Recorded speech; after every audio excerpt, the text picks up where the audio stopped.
काय ही चावी तुझी आहे की चावी मग आता प्राजक्ताची आहे मला सांग. तू तिला देणार आहेस? मध्ये तर माझी आहे.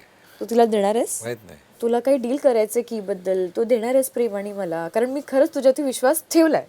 तुला या घरात सगळ्यात जास्ती काय ही चावी तुझी आहे की चावी मग आता प्राजक्ताची आहे मला सांग. तू तिला देणार आहेस? मध्ये तर माझी आहे. तू तिला देणार आहेस? माहित नाही. तुला काही डील करायचं की बद्दल तो देणार आहेस प्रेमाने मला, कारण मी खरंच तुझ्यावरती विश्वास ठेवलाय. तुला या घरात सगळ्यात जास्ती काय इम्पॉर्टंट आहे? काहीच काहीतरी असेल ना. काहीच नाही. आय मीन तू तू तू काहीच नाही. I honestly have a good deal for you. I just suggest go and sleep. मी पण झोपतो. उद्या सकाळी think of a better day. Marathi कला विश्वातील अशाच अपडेट जाणून घेण्यासाठी तुम्ही आमचं चॅनल टेलीचक्कर रिजनला नक्कीच सबस्क्राईब करा.